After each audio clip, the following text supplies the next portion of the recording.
But as you guys all get into place, is there any last minute things you want to do? Any final goodbyes? Any? I don't think I have anything. I just want to shout out to everybody. Be like, just everybody, staves at the ready. Yep. So down the line, let me paint you a word picture. Are we all just gonna?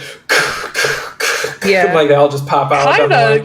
It's like fucking. What is that Irish thunder or whatever it's called? The Irish. Celtic No, the Irish Celtic dancing. The Irish dancing. The jig. Jig thunder. River dance.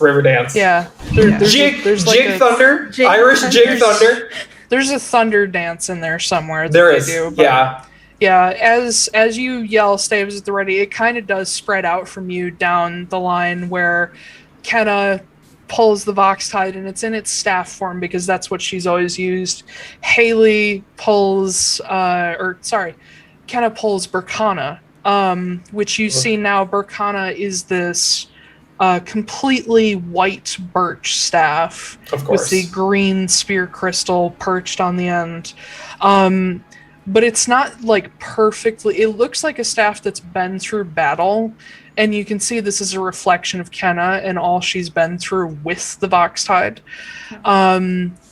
As Haley reaches back like she's reaching for a sword, and in midair, the great sword that is what's yours called Sonoring appears, and you see this long, wicked, double-edged blade with a hollow center. Nice. Oh, it's hollow in the middle? Yeah. Dude, that's fucking cool. A like an oval is cut out of the center of it. Oh, that's and then hot. like circles and crescents out of it too. It's like, oh my god, she like has the coolest one. It's like a super like stylized remake of like a Buster sword. It's fucking love it. Hell yeah. So she pulls that. Silas, who does not use a weapon necessarily, but you see him cast his hands over each other, and you see this bright sort of flash of light and smoke drift off his hand as his ring appears. Let's see, who else have we got in the line here? Ithane, similar to Haley, reaches back, but he pulls a long sword. Squall comes out in the form of this silvery, almost Andoril style blade, with a fully black cross hilt that has the sort of weighted spheres on either end, and then a long weighted handle wrapped in black leather. And there is sort of these spiraling patterns that trail around the blade, both sides, and sort of cut into the edge. And then there's almost like it's almost like the blade is in two layers. The outer layer is like the sharpened layer, and then there's a thinner layer on the inside where it's like triangles are cut out of the blade. And the inner layer is solid black as well, just this bar going through the whole blade. Quinn, being that he is a wizard, he reaches out a hand into the air, and you see this rectangular shape form out of just shadows that zip away from the trees. And in a curl of fog and smoke, this black-bound leather book appears in his hand, and he holds it to his chest. What does Marin do? So Marin reaches back like she's going to reach for Ace of Spades, but instead also takes up her other hand and pulls back, and in her hand she is holding the Flameheart replicant of Overwatch. Overwatch in Flameheart form is this gorgeous it looks just like Overwatch, but instead of brass and steel and wood, the barrel itself is this white streaked blue kyanite, and the stock is this beautiful dark wood that has a red crystal set into the center of the stock, like right ahead of where it hits on the shoulder. And the scope on it has this sort of heat haze coming off of it constantly, and it just appears in a flourish of embers that just spark off of it. And next to you, shortly after you, Dee just smiles at the sight of Flameheart, and she reaches down to her side, and like she's drawing a rapier, she pulls this line of golden light and grips as if on a handle, and this beautiful basket-handled, almost like musketeer-style rapier blade appears in her hand with a long golden and silver blade that just shines. That's so cool. Yeah. Oh my We're god. so fucking anime guys. Yeah, we are. cool. Oh my god. But yeah. Do I get to do mine? Yeah, Yes, do yours. Okay, alright. So I'm gonna have I think when I call Nyx out, it's gonna go staff, and then it's gonna shift to an earring, and it's gonna shift down to like maybe like I don't know, like one boot or something, or like two boots. And then eventually I'm gonna like calm him down and focus on it, and I am going to create a pauldron that starts up in my shoulder, and it goes all the way down the arm until it ends in like a long silvery crystal clear blade that's like looks like it's made of glass. Oh, That's awesome. Yeah. As this, and I'm imagining it's faceted like a diamond, so it like shimmers in the light. As you form this, and the large pauldron forms, the metal of it, this crystalline metal, begins to spiral around your arm, almost appearing like it's flowing out and just seeping over your arm like water. As you hold your arm out, the blade comes off the end, just suddenly very fast in the sharp point, and there is the unmistakable scent of salt water and sea air and seagrass that comes off of it, and Nyx is just going crazy in your head. I pull it back real quick because it probably almost hit Kenna, and I'm just like, oh, sorry. My bad. You're fine. He's not gonna hit her. Oh, okay. Just like, ah! Yeah. But Sylphie speaks up and says, you can either stand there and be a petty bitch, or we can get this started. Which is it gonna be? And Kyla sort of pulls back a little bit, looking at Sylphie, and you can see a little bit of recognition. Another bitch. Much respect. Hello, bitch. Nice to meet you, bitch. I'm always gonna love you, bitch. Ain't never gonna stop loving you, bitch. But yeah, Sylphie just, out of protectiveness of Quinn and everybody else here, she just full on is just like, fucking, if you're gonna talk to anybody, you talk to fucking me. And Kyla, pulling back, looks at her and says, I thought you were dead. We all used to be dead. And she sort of, not approaching the gate any closer, she says, oh, wait, I saw you before, didn't I? And she steps up in front of Sylphie, as Sylphie is just, you can see she just wants to pull that hammer back and swing. And Kyla looks her over and says, I thought that a favorite of the demon that haunts the deep would be more impressive. Wolfe. And Sylphie is just like, alright, cute. You got anything good to say? And Kyla sort of pulls back, just like, and she looks down the line toward Alistair, who is still nervously making unblinking eye contact with Kellogg. And she says, Mr. Altera. And he looks over, and you see Kellogg smirk ever so slightly. And Alistair looks to Kyla and she says, "Oh fuck, we shouldn't." I see your nervousness. Don't you think it would be better to cut your losses now? And she looks toward Kellogg and submit to your rightful master. And Alistair he doesn't take a step back, but he's kind of leaning back, like almost like he's trying to break line of sight with her. She says, after all, what are 4 children really worth? You've proven you don't care before. And you see Alistair sort of clench his jaw, and you see his chest start to move a little faster, like he's getting mad. And he looks down the line, and Marin, he makes eye contact with you. He says, are we going to be rid of this plague today? Hell yeah.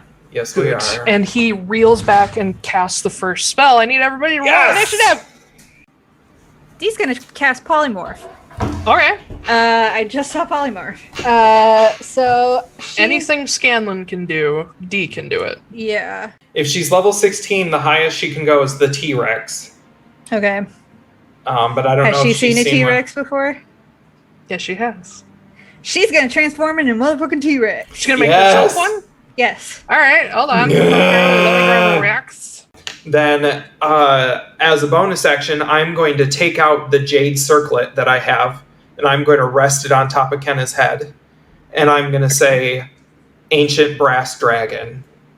Fuck yes. And then Kenna, so that'll be my turn. I'm going to stay where I am as her body starts to bubble outwards and just covered in all this fiery everything.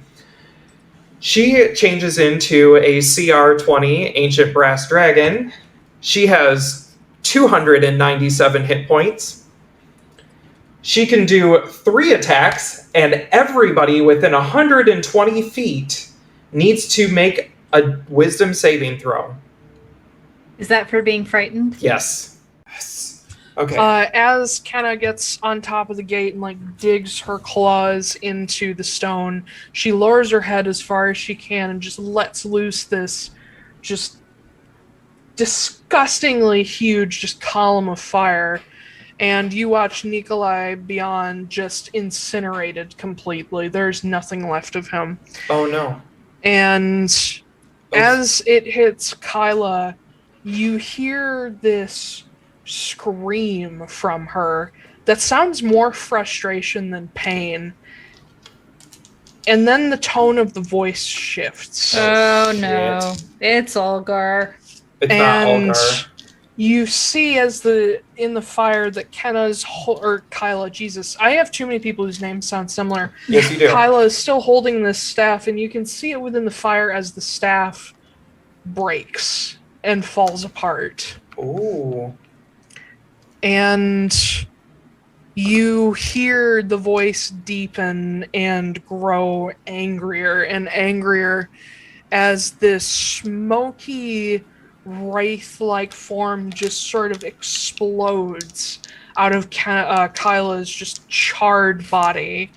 And while she is still standing, there is now this entity just emerging from her back and sort of over her shoulders, just hovering over her, and just mist and smoke is pouring off of her. Every place that she's bleeding or oozing from the burns, just more smoke is pouring out. And you see... Oh god. Let me get him in here. So this is a very oh my goddess moment, but with a demon. Sure. Yeah. Cool. Tight. Tight. Behind Kyla, and he is so much bigger than she is. Is he another person, or is he is part of attached Kyla? to her. Okay.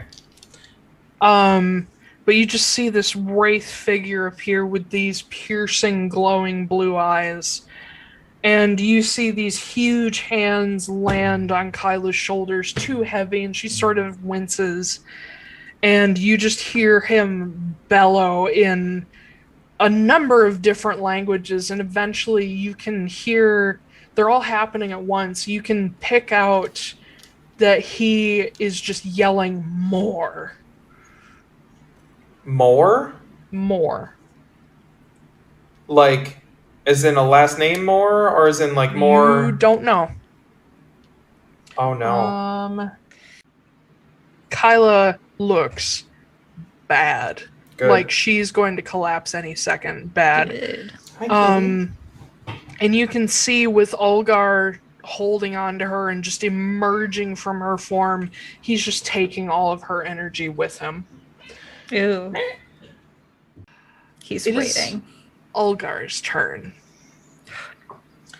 He, as a bonus action, is going to basically finish summoning up his energy, which will automatically kill Kyla. Oh. You watch Ulgar lean down and wrap this huge hand around Kyla's throat, and you see her eyes go wide as she realizes the same thing is about to happen to her that she's done to so many other people. Mm-hmm. And he just closes his fist and she starts choking, and she's still burning and she's bloody and battered, and she reaches up to grab onto his hand, but she can't get a grip as he just tightens his grip more and more. And as she's about to start to pass out, he just leans down and whispers in her ear. You guys close enough can hear it as he says, "Do it." And in a fit of fear and desperation, Kyla reaches out a hand thinking this might save her, and she draws a line across the air in front of her.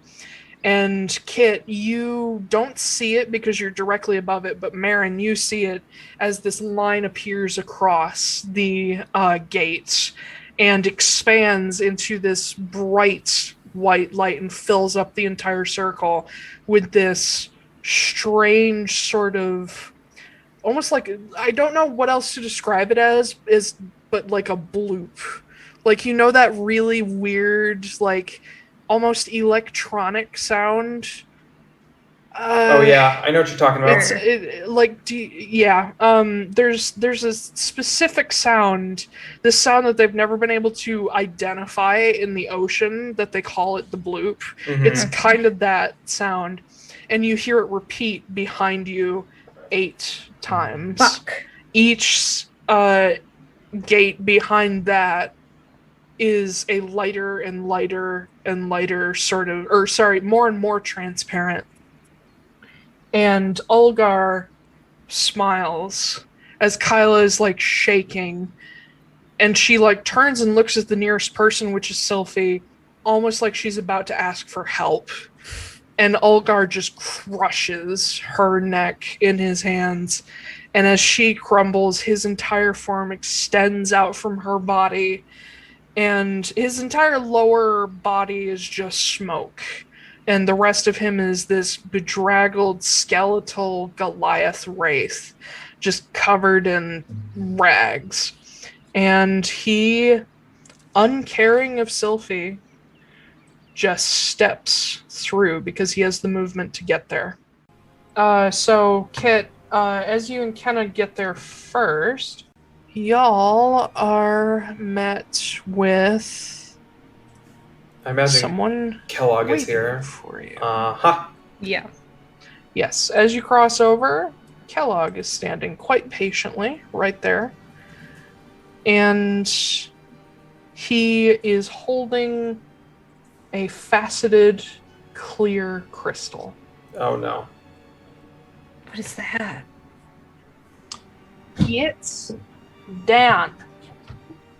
I bet you it's fucking Alistair's phylactery, and he's gonna be like, well, if you don't fucking join my side, then I'm gonna destroy it. Be prepared to change your mind right now. Because right beside him... Oh no. Get down. You'll see...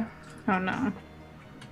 because she is no longer strong enough to resist, or no longer strong enough to be stopped by the Demiweir if somebody teleports her or plane shifts her.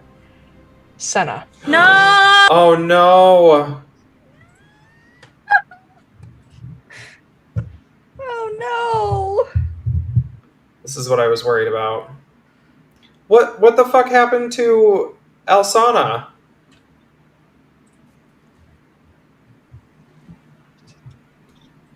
I don't know if you noticed, but I was doing some extra rolls on the side. Yeah. But also, there is someone else waiting. And she looks unhappy. Oh god. Sorry, I'm having to navigate it's through so Sanka. many fucking things. Sanka. Who could it be? We didn't let Sanka out. Who could it be? Who could it be now? Oh, whoops, nope. Oh, it's another Senna.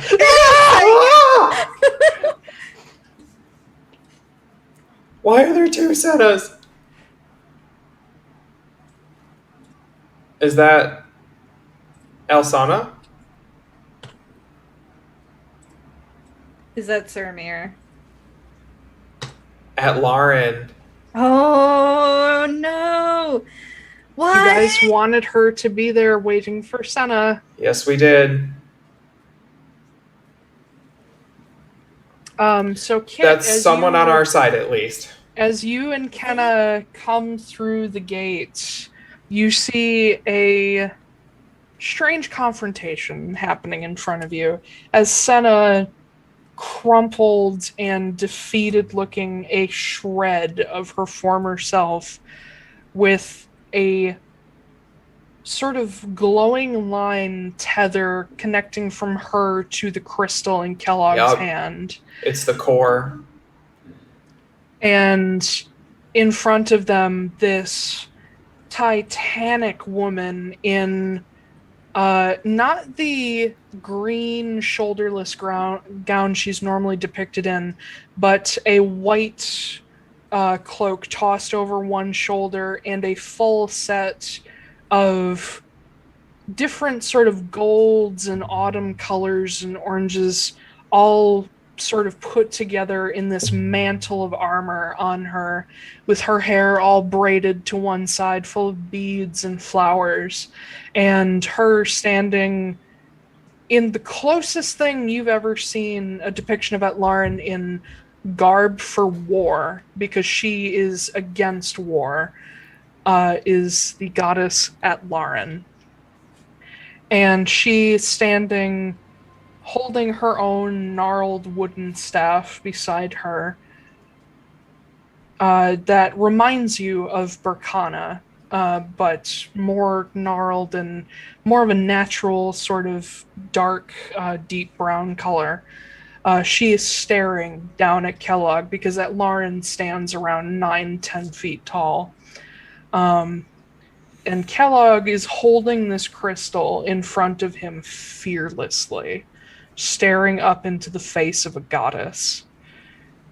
And they're at a standoff. You guys come zipping through to get ahead of Ulgar, and Kenna stops short seeing this.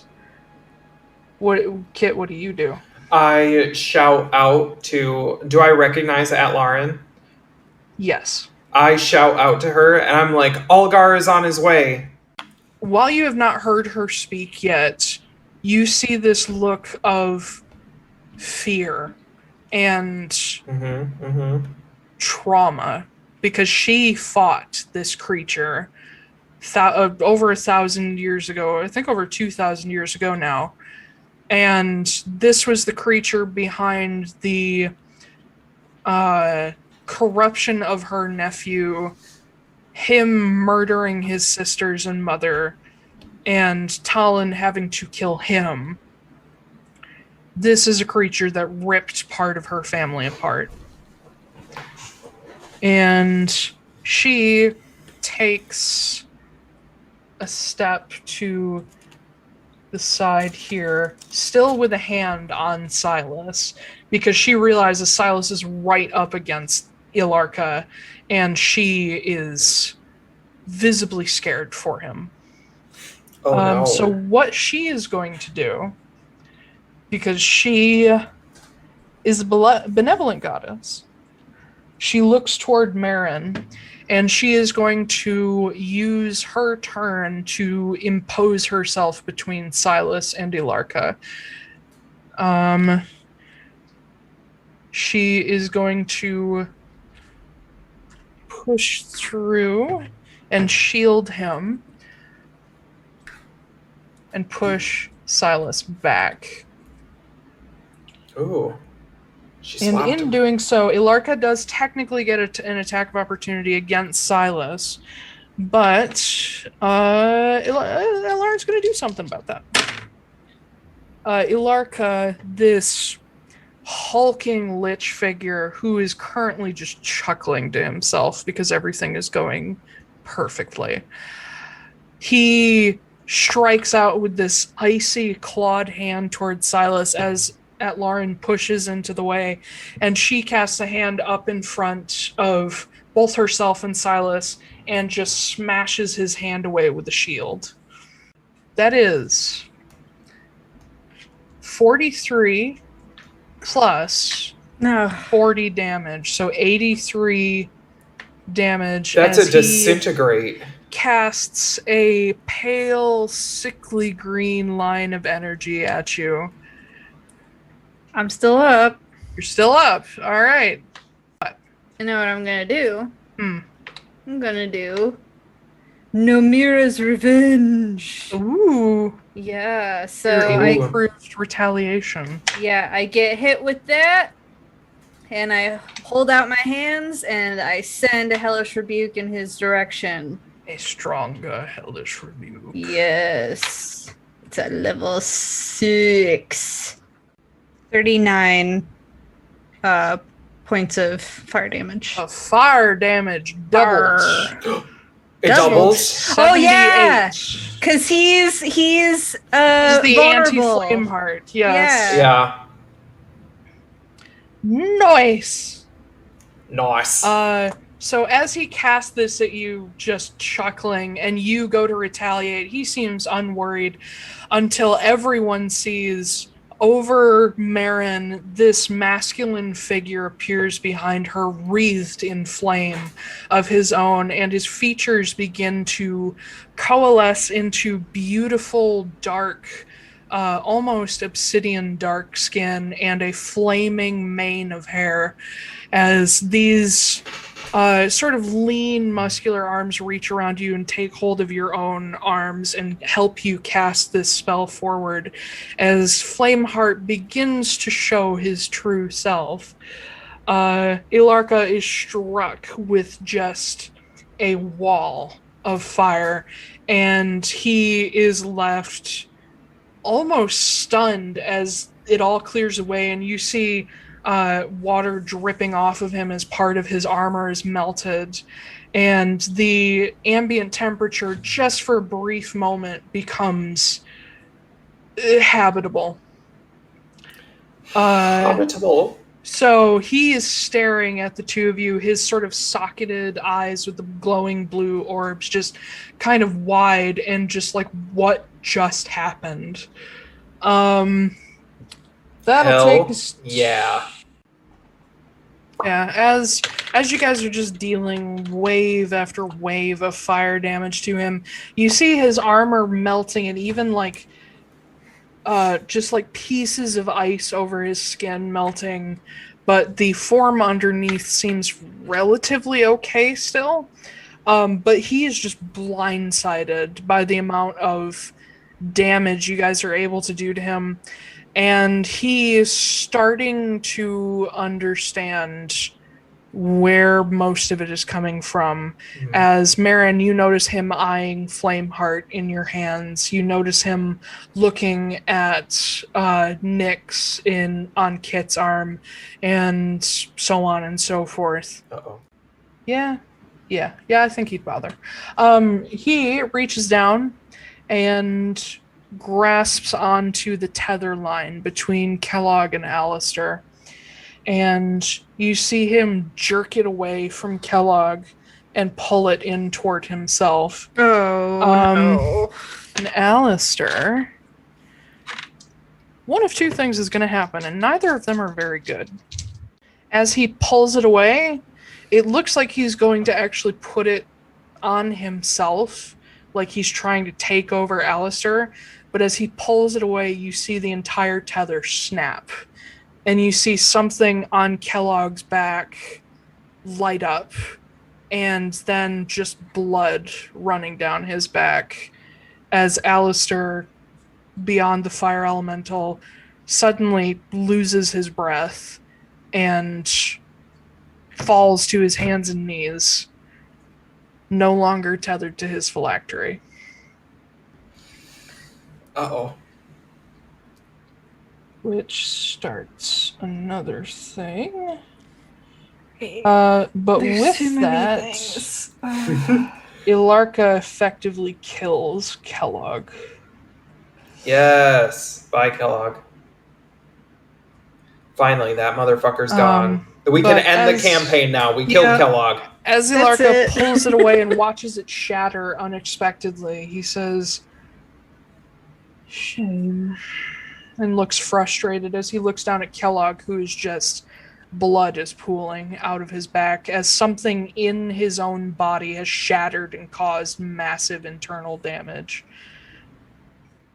With no Kellogg on the list, that'll take us to the lair action. Oh my god. Con saves all around. Oh no. Dude, this is getting so bad. Oh god.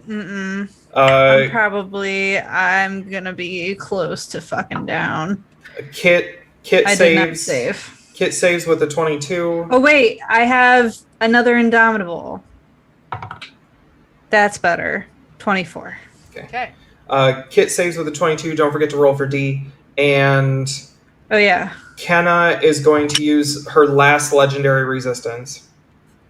Well, Okay. D's down. Does that? Oh no, then never mind. Doesn't matter. Yeah. Sorry, I forgot. Alistair needs to roll his thing. Actually, you know what? For fun, both of you roll me a percentile. I don't Okay. I don't think we have the same version of fun. This has not been fun This so is his far. percentage of likelihood of success. 90. It is 3. How much? 83. 98. 98. Okay. It's a damn good thing you guys rolled that high. Because I rolled real fucking low.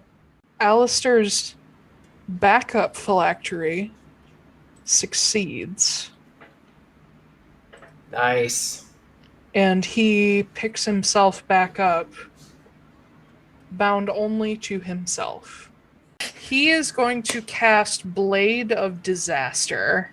Oh, that sounds sexy. It Sounds is. awful. Which, as he reaches out his arm facing Kenna, he creates a 3-foot rift in the plane shaped as a sword.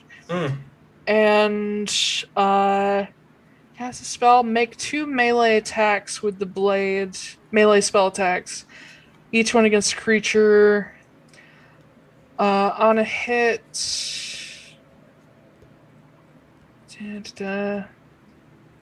Okay. And it has a critical of 18 or higher. Oh shit. A rolled 18. Yes. Okay. This is gonna be fun.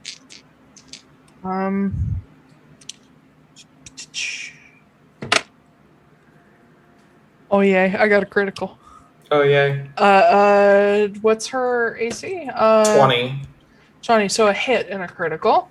Okay. On a hit, there is... On a normal hit, there is... Let me pull my dice roller over here. Jesus Christ. Oh my god. Oh my god, he fucking dead. Well, she's not dead. She's still got all her regular health points. Okay, Blade of Disaster. So 4d12 for the hits. On a critical hit, it deals not double, but an extra 8d12. Oh, so it triples it. Yeah, so it's going to be a total of 16d12. Sure, go for it. 2, It's going to be over 100, I 8. bet you. Yeah. 1, 2, 3, 4, 5, 6, Gotta 7, be. 8, 16. Okay. Hot fucking damn. That is 119 damage. Okay. 14 of force damage. 19 carries over to her regular form. Uh-huh. 2 melee spell attacks with the blade, so... Yeah, so she is de-dragoned. He reaches out and he just directs this blade at her. He isn't actually holding it. And it goes and just slashes up through the brass dragon's chest, leaving this gaping just hole across her and leaving this tear in the rift of the plane. Or this rift in the plane, and then as it slashes back across in an X, the entire form just collapses, and almost being dropped from a couple feet off the ground, Kenna lands on her feet. Some blood like trickling down the side of her face from carryover damage, and as she draws herself back up to her feet, Ilarka looks at her just wide-eyed. Not knowing she was here at all. You done fucked up, son. And she, just as flavor, because she already had Berkana equipped, she just sort of appears the staff in her hand, and she's just like, all right, folks, let's do this. I think Disintegrate can do a total of up to 100 damage, and Alistair just did 90. Damn. Fuck. So as he steps in, he just reaches out almost not fearlessly, but much more confident, seeing all of you with him and having Quinn literally hold his hand. He reaches out and he doesn't just cast it at Ilarka, he reaches out and grabs Ilarka and casts Disintegrate directly into his arm. And you see Ilarka's armor and even some of his sort of side and torso and ribs just start to fall away to ash. And this is the point where all the damage together is starting to make him look horrible. You see all of these burns across his skin and chest plate, all of these crush points where the dragon is just fucking laid into him with the tail. All these spots where you guys have hit him where there's blackness just seeping out of him in this purplish blood. Okay, and then Marin is gonna do all the shoots, and she is going to feel all of the energy being channeled into her from all of the stave holders and just let it go. Everything with advantage. Let it go. Okay. All right, so 2 from Flame.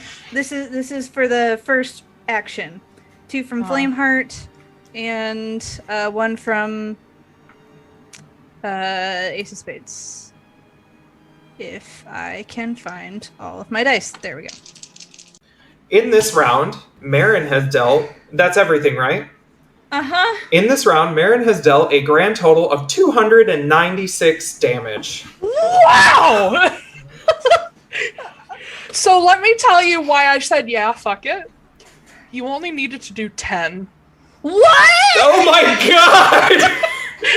But you started going and I was just like, let her have this. Let her see how much she can do. This is just like a barrage. Yeah, like, that was at like this point. 6 shots. Yeah. It was 4 with Flameheart, and it was 1 with Ace of Spades, so it was 5 total. 5. Yeah. 5 total, but you had 2 incinerating shots in there. You dumped 6 extra hit die into it. Like, you got advantage from everybody everybody helping you, but also on top of all of that. Oh, Atlaran. No, Atlaran was helping with the advantage. Oh, okay. And so is everybody else. But the main contribution of everybody else was I was going to tell you when you were done that the combination of everybody standing around you dumps another 100 mixed point damage into your hits. Oh. As if you will allow me to illustrate your how do you want to do this, as you just don't cry again. You've done that every episode for the past 2 months. No, I haven't. That's a lie. As you just with Kit and Sylphie holding on to either side of you, you just fucking unload Overwatch. And on the first shot, you are so just blinded with the combination of adrenaline and fear and excitement that this you may just win, that you don't notice that the first shot just blows the side of his head out. It doesn't matter to you. You don't see it. All you see is the muzzle flash. And you shoot again and again and again. And the last shot, you pull your most trusted, longest held gun, Ace of Spades, and you level it at his body that is now just full of these gigantic, slowly burning holes, like burning out through paper that's been set on fire. And you just level it at what's left of his horrible skeletal face, one eye still flickering and glowing. And you just take aim at that light. You close one eye and you pull that trigger and watch as the entire upper part of his body is suddenly taken by damage that does not come from you, but that comes from a circle all around him, pulls in these gigantic teal sort of just columns of spiraling energy. Think like the life stream from Final Fantasy as it explodes out through the earth, comes out, travels up your arm into Ace of Spades and follows the bullet.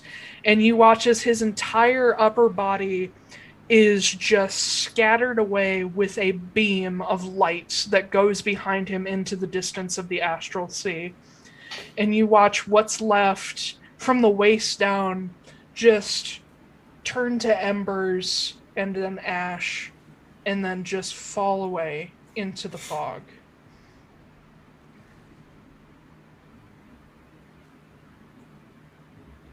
And you see, all around you, behind each of the members of the Obsidian Collective, there is another figure, each with a hand on their shoulder. Each of them staticky, flickering, but managing to hold together a humanoid form. You see a handsome masculine figure behind Haley. You see a female figure behind Silas, who you can see her smile coming through the static. You see over your own shoulder, you see the more realized face of Flameheart with these sort of angled features, just this bright smile of pure pride. He's not looking at Ilarka, he's looking at you. Behind Kit, there is a barely visible, but he is there, masculine figure just fucking vibrating so badly that you almost can't tell it's humanoid. Behind D, there is someone who looks similar to Flameheart, but with lighter skin and a longer flaming mane of hair and these wings that extend out behind them. Behind Ithane, there's a shadowy figure that reminds you of Dulthair but does not scare you. And behind Quinn, there's a similar figure, sort of smoky and feminine, and leaning on his shoulder, watching everything with the same serenity that he does. And across from you, Kenna is standing there, just an arm around Senna, who is barely conscious at this point. And behind her is this masculine figure who is built similarly to her and has his own arm sort of wrapped around her because they've been together for 200 years. And behind it all, you see Alistair standing before Atlaran. And he just watches the embers fall away, and he looks at you and sort of bows his head as if in reverence to someone far more powerful. And Atlaran behind him looks over to her sister, who you guys have managed to keep from being destroyed. And she looks across all of you and says very quietly, "Thank you. All of you. The Demiweir stands." And I think that's where we'll end tonight.